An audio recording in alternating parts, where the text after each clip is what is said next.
अस्सलाम वालेकुम। कैसे हैं आप सब? उम्मीद करती हूँ आप सब बखैरियत व आफ़ियत होंगे। अल्हम्दुलिल्लाह मैं भी ठीक ठाक। अल्लाह ताला आप लोगों को ऐसे ही सेहतमंद और तंदुरुस्त रखे, आमीन सुम्मा आमीन, और आपकी दिली जायज़ तमन्नाओं को पूरा करता रहे, आमीन। चलिए आ जाते हैं अपनी कहानी की तरफ। हमारी कहानी का नाम है मुकाबला। राइटर हैं डॉक्टर अब्दुर्रब भट्टी। इनकी पहले भी कहानियाँ मैं अपलोड कर चुकी हूँ। कहानियाँ बहुत अच्छी होती हैं। तो शुरू करते हैं। कुछ तजुर्बात ऐसे भी होते हैं जिनसे इंसान की ज़िंदगी बदल जाती है, और मुझे यकीन था कि इस तजुर्बे से मेरी ज़िंदगी भी बदलने वाली थी। शायद मैं भी एक ऐसे ही तजुर्बे से दो चार हुआ हूँ। इस बात का एहसास मुझे सख्त गिरी के ज़रिए फ़तह नामी किताब का आखिरी सफ़ा पढ़ते ही हो गया था। रात के खाने के बाद मैंने स्टीरियो को पूरे वॉल्यूम के साथ खोल दिया था ताकि पसंदीदा म्यूज़िक से मैं महजूज़ हो सकूं। फिर जूते उतारकर मैं सोफ़े पर दराज हो गया और किताब का मुताला करने लगा। 10 मिनट बाद मशहूर कुन मौसीकी की तरफ से गाफिल होकर किताब में डूब चुका था। इस किताब का मुसन्निफ गैर मनकुला जायदाद का कारोबार करने वाला एक कामयाब आदमी था। अचानक दरवाजे पर दस्तक के धमाके गूंजने लगे, जैसे किसी ने साइलेंसर लगे रिवॉल्वर से फायरिंग शुरू कर दी हो। मैंने किताब को बंद करके मेज़ पर रखा और दरवाजे की तरफ बढ़ गया। फ्लैट नंबर R7 में रहने वाला मेरा पड़ोसी कालू शैदी अल-मारूफ शब दिजोर हाथ उठाए खड़ा था। गालिबन वो दरवाजे को खटखटाने के लिए दूसरी बार हाथ उठा रहा था कि मैंने दरवाज़ा खोल दिया और उसका हाथ उठा ही रह गया। वो मेरा हम उम्र था, लेकिन जिस्मानी तौर पर मजबूत था। ताहम 36 बरस की उम्र में उसके बाल झड़ गए थे और वो अधेड़ उम्र का एक मोटा आदमी नज़र आने लगा था। तुम्हारा स्टीरियो, उसने कहा। उसका गोल चेहरा पसीने से भीगा हुआ था। अगर तुम उसकी आवाज़ कुछ कम कर लो तो मैं तुम्हारा शुक्रगुजार रहूँगा। बहुत रात हो गई है और मुझे कल सुबह जल्दी उठना है। यकीनन, मैंने जहरीले लहजे में कहा। किताब के अबवाब मेरे जहन में गर्दिश कर रहे थे और मैंने धड़ से दरवाज़ा गोया यूं बंद किया जैसे कालू शेदी के मुंह पर दरवाज़ा दे मारा हो। मैं अपने पड़ोसी के साथ उलझना पसंद नहीं करता था, मगर कालू शैदी की इस बार बार की शिकायतों से मैं तंग आ चुका था। बहरे तौर मैं अपने स्टीरियो के करीब पहुंचा, चाहता था कि आवाज़ धीमी कर दूं, लेकिन मेरा हाथ स्टीरियो से चंद इंच के फासले पर रुक गया। मैं सोच रहा था कि क्या ये शख्स खुद को 10वीं मंजिल का मालिक समझता है। मैं भी तो अपने फ्लैट का किराया देता हूँ और मुझे भी दूसरों की तरह हक हासिल है कि अपनी मर्ज़ी से ज़िंदगी बसर करूं। मुमकिन है ये आदमी इस ख़याल में हो कि यहाँ का सबसे पुराना किराएदार है। बहरे तौर मैंने आवाज़ कम नहीं की और पलटकर सोफ़े की तरफ बढ़ा। एक बार फिर किताब उठाई और मुताले में मसरूफ़ हो गया। मैंने किताब का तीसरा बाब शुरू किया। बेहंगम मौसीकी के तेज़ सुरों से दरो दीवार कांपने लगे थे। मैं किताब पढ़ता रहा और किताब ख़त्म करने तक दरवाज़े पर दोबारा दस्तक सुनाई नहीं दी। मेरा सीना फूल गया। सर धुन के सोचा कि वाकई सख्तगिरी के ज़रिए फ़तह हासिल की जा सकती है। जब मैं सोने के लिए बिस्तर पर लेटा तो बहुत खुश था। इस किताब ने तो मेरी काया ही पलट दी थी।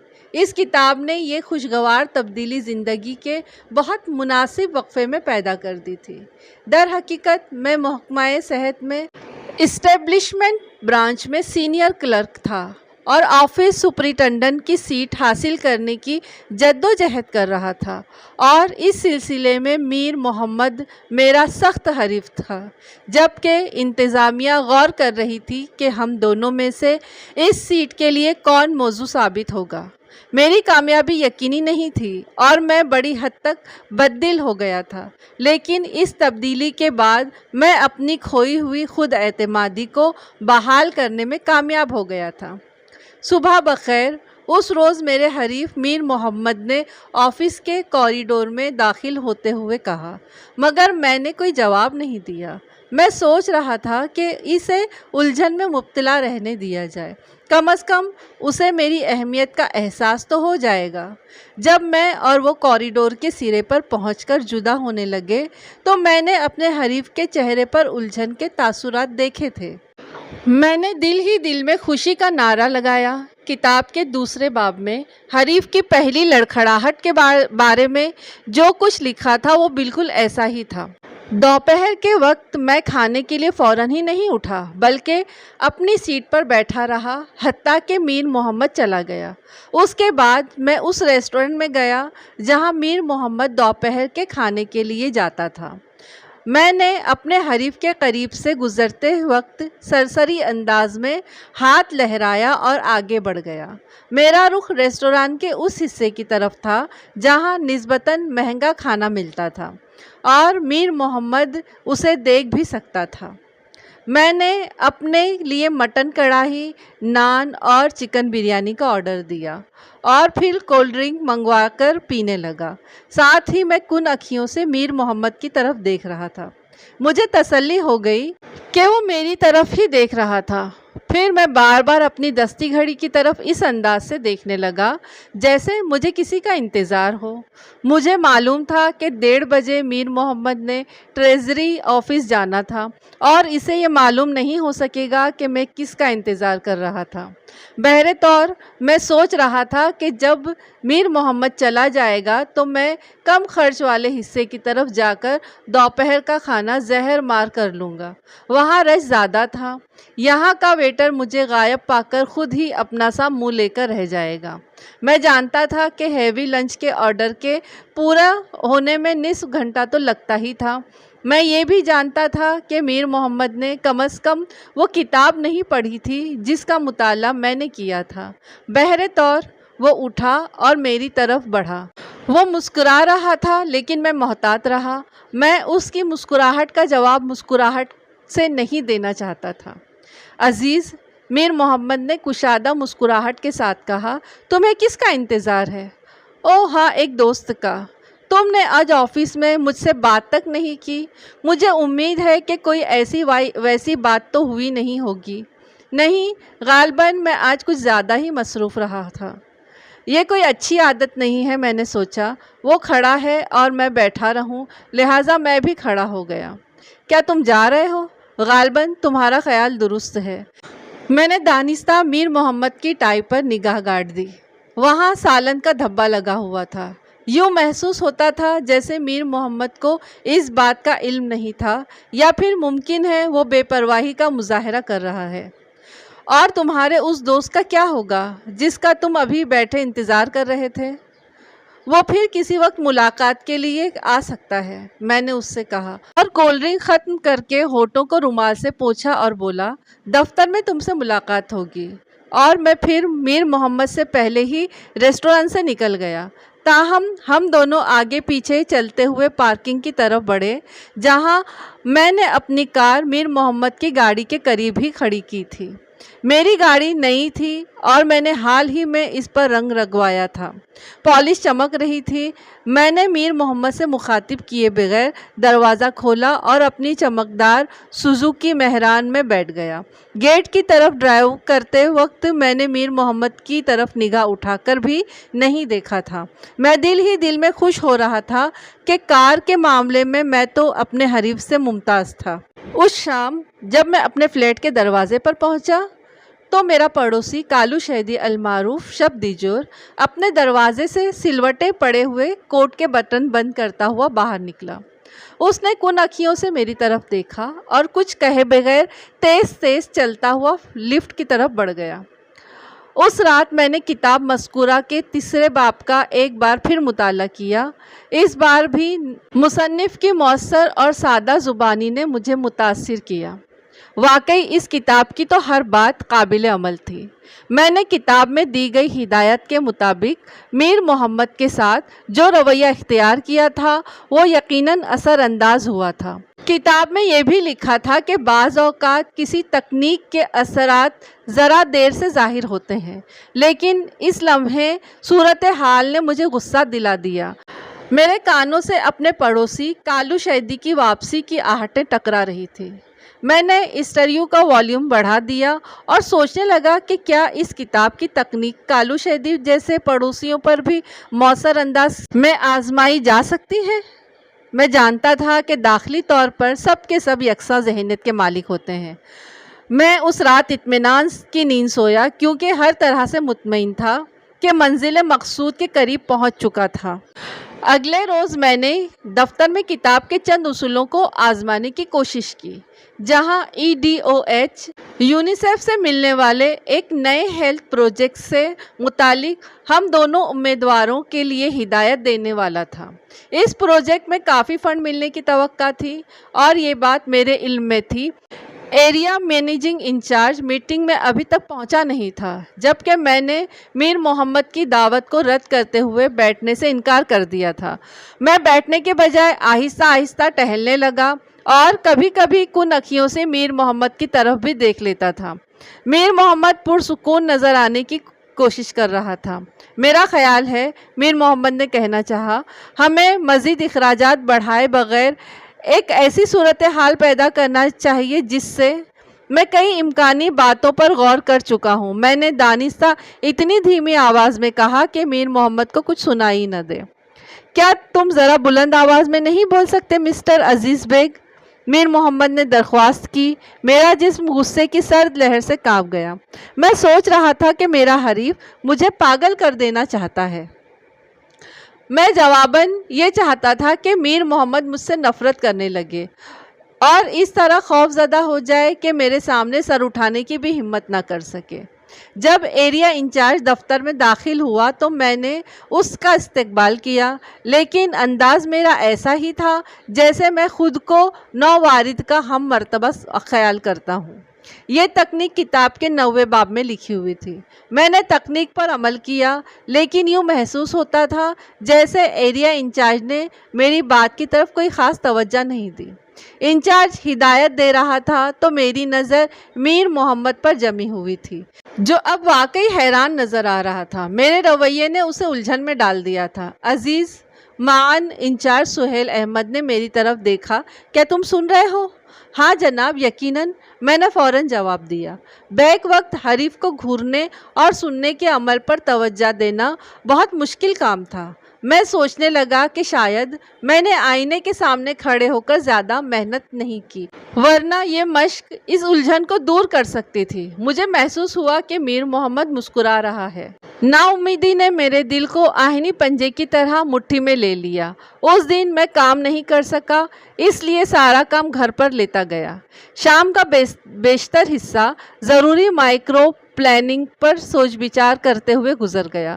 جب میری آنکھیں دکھنے لگی اور سر گھومنے لگا تو میں نے کام اٹھا کر الگ ڈال دیا اور لیٹ کر اپنی پسندیدہ موسیقی سے محظوظ ہونے لگا۔ اس دوران بھی میرا ذہن مسلسل میر محمد کے بارے میں سوچ رہا تھا۔ اچانک دروازے پر دستک ہوئی۔ آواز مدھم تھی کیونکہ میرا اسٹیریو والیوم کھلا ہوا تھا۔ میں نے ان آوازوں کو نظر انداز کر دیا، اسٹیریو کی آواز بھی کم نہیں کی، اور اس طرح مجھے عجیب سی طمانینت اور فتح مندی کا احساس ہوا۔ جب ٹیلی فون کی گھنٹی بجی تو میں اسے نظر انداز نہ کر سکا۔ دل ہی دل میں فون کو برا بھلا کہتے ہوئے میں صوفے سے اٹھا اور ریسیور اٹھا لیا۔ جب میرے کانوں سے پڑوسی کالو شیدی عرف شب دیجور کی آواز ٹکرائی تو نفرت سے میرا منہ سکڑ گیا۔ جناب عزیز بیگ صاحب، آپ نے میری دستک کا جواب نہیں دیا۔ براہ کرم اپنے اسٹیریو کی آواز کم کر دیں۔ میں شدید کرب کے حالت میں ہوں۔ میری پوری فیملی طبیعت کی خرابی میں مبتلا ہے اور میرا بھائی اسپتال میں۔ پڑوسی کالو شیدی کے لہجے میں جو استعداد تھی اس سے مزید مجھے شے ملی۔ میں نے جرات مندی سے کہا، مجھے تمہاری خاندانی مسئلے سے کوئی دلچسپی نہیں۔ میں بھی تم سے کوئی توقع نہیں رکھتا جناب عزیز احمد بیگ صاحب، لیکن اپنے اسٹیریو کی آواز تو کم کر دو۔ اوہ ٹھیک ہے شیدی صاحب، میں آواز کم کیے دیتا ہوں، میں نے شریر لہجے میں کہا۔ کتاب کے 7ویں باب میں لکھا تھا کہ اقرار تو کر لیجئے لیکن کیجئے وہی جو آپ کا جی میں آئے۔ मैं स्टूडियो की तरफ आंख उठाए बगैर सोफे पर आकर लेट गया। स्टूडियो से मौसीकी का शोर बुलंद होता रहा और मेरे होठों पर फातहाना मुस्कुराहट रखसा रही। इन दिनों इमारत का मैनेजर भी कहीं गया हुआ था बाहर। इसके अलावा मैं भी ये भी जानता था कि कालू शैदी पुलिस को फ़ोन करने की हिम्मत नहीं कर सकता। मैं सोफे पर लेटे लेटे सो गया। 4 बजे मेरी आँख खुली तो स्टूडियो से बेहंगम मौसीकी का शोर मुसलसल बुलंद हो रहा था। टेप न जाने कितनी बार खुद ही घूम घूम कर दोबारा शुरू हुआ था। एक वहशियाना रक्स की धुन थी जिससे कमरे के दरो दीवार कांप रहे थे। कालू शैदी ने दोबारा फ़ोन नहीं किया। मुमकिन है किया भी हो और मैंने नींद की हालत में ना सुना हो। सुबह के वक्त इत्तेफाक से कालू शैदी और मैं एक साथ लिफ्ट में सवार हुए। मैंने अपने पड़ोसी की तरफ देखा। वो चेहरे से बीमार नज़र आता था। उसकी आंखों के गिर्द गहरे सियाह हल्के थे। आंखें उदास थी और चेहरा जर्द नज़र आ रहा था। मैं बराह रास्त उसकी तरफ देखने लगा, लेकिन कालू शैदी ने एक बार भी निगाह उठाकर मेरी तरफ नहीं देखा। मैंने निगाहों में कालू शैदी के जिस्म को तौलना चाहा और फिर दिल ही दिल में मुस्कुराने लगा। किताब के 8वें बाब में साफ लिखा था कि किसी से खौफजदा होने की ज़रूरत नहीं। खौफ दर हकीकत एक ऐसा वहम है जो आदमी को बुज़दिली की मौत मार डालता है। दुनिया उसकी है जो बेजिगरी का मुजाहरा करे, और मैं खुद को ऐसा ही आदमी समझने लगा था। कालू शैदी का मामला मेरे लिए एक दिलचस्प मश्क की हैसियत रखता था, लेकिन असल अहमियत तो मीर मोहम्मद की थी, जिसे मैं ख़ास तौर से शिकस्त देना चाहता था। उसने ज़रा सी घबराहट और उलझन ज़रूर जाहिर की थी, लेकिन वो बहुत ज़्यादा खौफज़दा नहीं हुआ था। उस पर मेरी तकरीबन हर तकनीक रायगा जा रही थी। हफ्ते के आखिरी दिन हम दोनों को अपनी अपनी रिपोर्ट पेश करना थी। उस रोज़ मैं शाम तक दफ्तर में रहा, हत्ता कि हर आदमी रुखसत हो गया। मैं खामोशी से मीर मोहम्मद के ऑफिस रूम में घुस गया। मेरे सीने का तमुश तूफ़ानी हो रहा था। सांस की आवाज़ खुद मुझे सुनाई दे रही थी। मैं सोच रहा था कि क्या किताब का मुसन्निफ भी इन हालात में ऐसी ही हालत का शिकार हुआ होगा या नहीं। वो एक पुरसुकून आदमी था और घबराने का कायल ही नहीं था। ये बात 5वें बाब में साफ साफ लिखी हुई थी। मेरी और मीर मोहम्मद की तरक्की का इन्हिसार उस रिपोर्ट पर था। उस रिपोर्ट में हमें ये जाहिर करना था कि किस तरह कम खर्च में ज़्यादा प्रॉब्लम्स हल किए जा सकते हैं। मैंने मीर मोहम्मद की मेज़ पर फैले कागजात को देखा, फिर दरमियानी दराज में मुझे वो रिपोर्ट मिल गई। ये कई सफ़हात पर मुश्तमिल रिपोर्ट थी। मैंने देखा और चौंक पड़ा। मीर मोहम्मद ने जिन अशिया का जिक्र किया था, उन पर वाकई कम खर्च से मसला हल हो सकता था। मेरे हलक से एक तवील सांस खारिज हुई। मैं उस रिपोर्ट को लेकर अपने कमरे में वापस आया। मैंने मीर मोहम्मद की रिपोर्ट में चंद तब्दीलियां की और उसे दोबारा मीर मोहम्मद की दराज में रखाया। उस रात मैं वापस घर आया तो मेरा मूड बहुत खुशगवार था। मैंने अपना मुस्कुराता हुआ चेहरा आईने में देखा और रात के खाने के इरादे से बाहर निकलते निकलते स्टीरियो को पूरी आवाज़ में खोल दिया ताकि नकब ज़नों की हौसला शिकनी हो सके। दरवाज़ा मुकफल करके मैं लिफ्ट की तरफ बढ़ गया। अगले दिन एरिया इंचार्ज सुहेल अहमद ने मुझे बताया, डायरेक्टर ऑफिस में मेरा तकर्रुर कर दिया गया है। मेरी रिपोर्ट इतनी शानदार थी कि मीर मोहम्मद के बारे में गौर भी नहीं किया जा सकता था। उसने मुझसे मुसाफा किया और मुझसे ऐसा बर्ताव किया जैसे मैं वाकई उसका हम रुतबा था। किताब के 3रे बाब की तकमील हुई थी और सब कुछ सच साबित हुआ था। मैंने मीर मोहम्मद जैसे ज़हीन आदमी को शिकस्त दे दी थी। मीर मोहम्मद की हालत देखने वाली थी, मगर मेरे दिल में उसके लिए ज़रा भी रहम का जज्बा नहीं था। मैं जानता था कि तरक्की करने के लिए ज़िंदगी में बाज़ औक़ात ऐसा करना ही पड़ता है। मैं कभी कभार पिला लिया भी करता था, लेकिन उस रात मैं फ़तह का जश्न मनाना चाहता था।